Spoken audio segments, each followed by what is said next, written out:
upholding scientific research and discovery in respect, as we should, we must also be alert to the equal and opposite danger that public policy could itself become the captive of a scientific, technological elite. We've signed a climate convention on the importance of economic instruments and free markets. Were included in this mammoth Agenda 21 document and the Rio Declaration. Let me be clear on one fundamental point.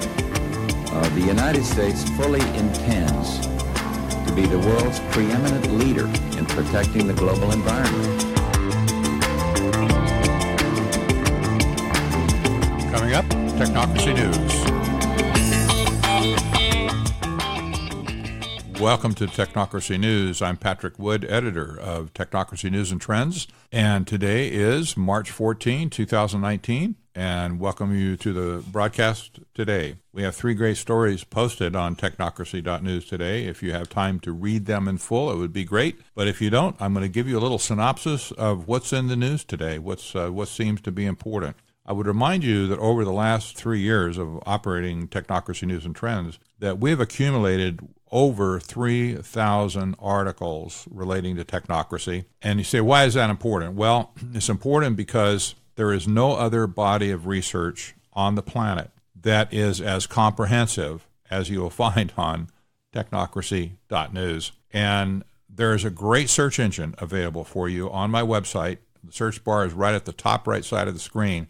You can search for any word or even part of a word and pull up every article that pertains. Everything is categorized. It's fully indexed. Every single word is indexed. There's a feature on the right side of the screen in the right panel that gives you an idea of what articles are trending at the current time. So that's always interesting to see just what people are actually reading. And it's not all the articles. They can't read all 3,000 at the same time, but it's interesting. People are digging around in the research in these articles and stuff, and all of a sudden it starts to get certain articles start to get some traction, and they get shared around social media and so on, and all of a sudden we got hundreds of readers coming to read articles that might have been posted 2 years ago, but they were important at the time, and they're still important. So I encourage you to check that out. And also, if you're new to Technocracy, I would remind you that there is a first-time quick start guide on the website.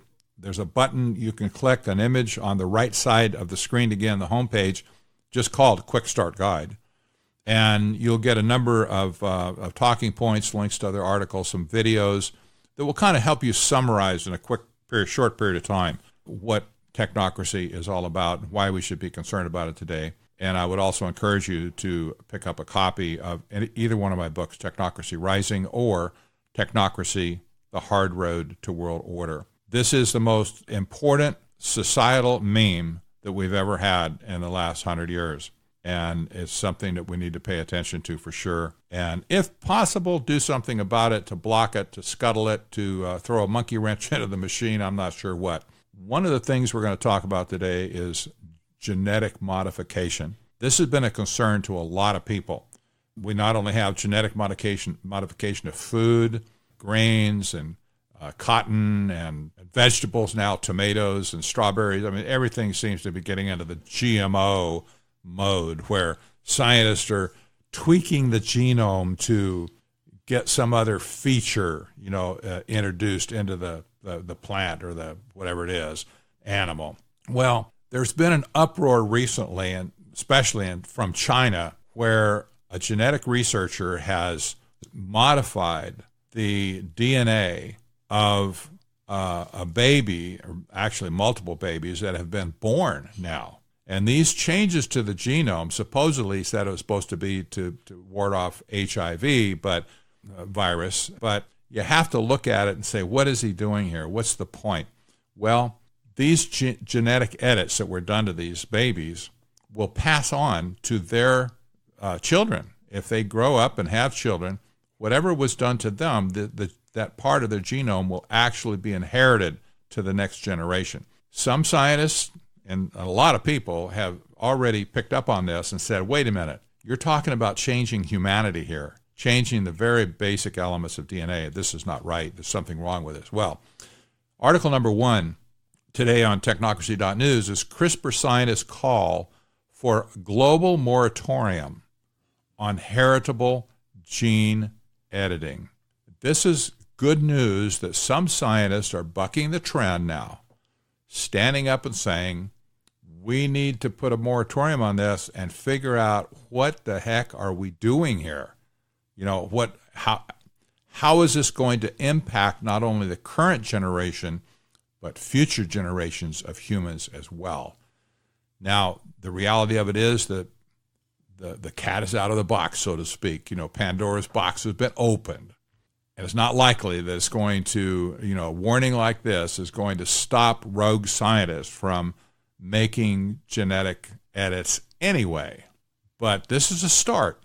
And I'm hoping, and you can hope too, that there will be some meaningful ethical discussions and scientific discussions to get a handle on where this is going and why we do or don't want to use this kind of technology. Personally, I'm not a scientist, but personally, I'm greatly concerned about what this could do to the human form. Now, switching gears a little bit, we're going to switch over to the Green New Deal. This is still going to be important in the news, and I'm going to keep it in the news on Technocracy News because it is an implementation of sustainable development. That's exactly what it is. They're using the Sustainable Development Goals, almost all 17. They're using sustainable development language, climate control, climate change, global warming language. All this comes straight from the United Nations. This is not new. These people are saying, oh, this is new. We came up with this by ourselves. No, they didn't. This has all been brewing at the United Nations for at least 30 years now. And sustainable development is everywhere in our country. Actually, it's in every country today. So here's what we need to know. This AOC, Alexandria Ocasio-Cortez, we call her AOC, she has popularized instantly through her Green New Deal the whole mantra of sustainable development. It's front and center before the entire American people, and it's causing a lot of concern and division as well, and as it should. But just about everybody that's ever heard AOC speak realizes that she isn't the genius that she might want people to think. And sure enough, as researchers have looked behind the curtain to say, who's pushing this woman? Who's feeding? Who's writing her speeches? Who put her up to this in the first place? And where did these doctrines come from? Well, the research is trickling out now. And this article, The Real Drivers Behind AOC's Green New Deal, really spills a lot of the beans. It's written by Frank Hawkins of American Thinker. It's a very thoughtful article.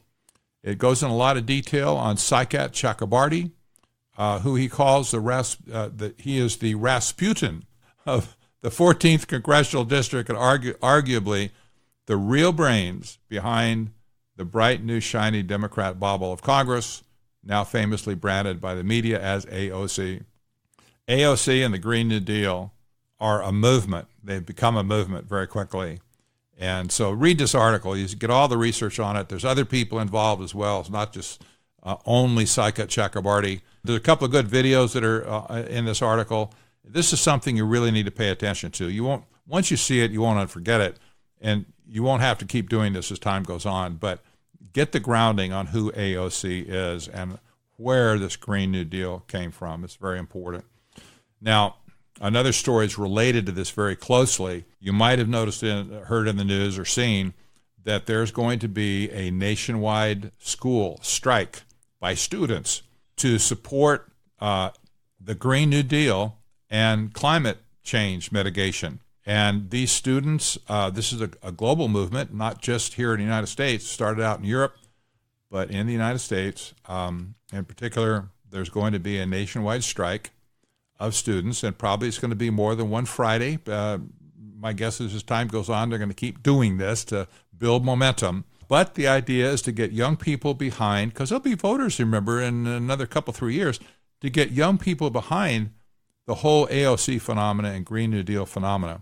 Now, having said that, manipulating children like this is a real issue with me, and I think a lot of other parents as well. But who is the person that's leading the nationwide movement of students to ditch class on Friday to participate in this worldwide climate change protest? Who is leading the charge on this nationwide deal? It's called the Sunrise Movement, by the way. You see that out there, too, in the news. There's going to be tens of thousands, if not hundreds of thousands of students involved in this nationwide strike that's going to be kind of at the same time as a global strike. Who is it that's doing it? Well, you've heard in the news, Representative Ilhan Omar, Democrat from Minnesota. She's newly elected representative, and she's already raised quite a bit of a stink by making very anti-Semitic comments in Congress, and she's been under a lot of heat on that, and she should be. But it's her daughter that is spearheading the nationwide student strike. Now, Representative Omar is a Muslim, by the way. I'll just say that straight up. That's why she has been making anti-Semitic remarks in Congress, very controversial remarks in Congress. It got her in a little bit of trouble, but she is a Muslim. And her daughter lives in a Muslim house, and she has obviously put her daughter up to and given her the tools and the knowledge on how to raise a nationwide protest, and she's assumed leadership. This young girl is only 16 years old. Her name is Isra Hersey, and she's the one that's doing it. Anyway, you can read about this in the article. The other thing that's really interesting, it has to be mentioned in passing, the Justice Democrats is another key organization that has backed AOC and the Green New Deal. These were the people that kind of came up with a strategy to do this. Now, the executive director of Justice Democrats is a lady by the name of Nassim Thompson. My guess is you'll be hearing more about her in the future. Nassim Thompson is also a Muslim. And so you have two people now at the top of the pyramid, people driving AOC and the Green New Deal as coming from the Muslim community. We need to pay very close attention to this and see if more people surface like this that are actually in a leadership role to push this movement forward. Very concerning. So that's it for today. Technocracy News and Trends. You can get on the mailing list there if you're not already and receive a daily digest. You can subscribe to this podcast now all over the place. iTunes, Spotify, iHeartRadio, and so on. Virtually anywhere. Just check it out. You want to grab it. You make a search for Technocracy News or Technocracy News and Trends. The podcast will pop up anywhere you look. So until next time, I hope you have a chance to study and think about these things. We'll catch up with you tomorrow. Have a great day.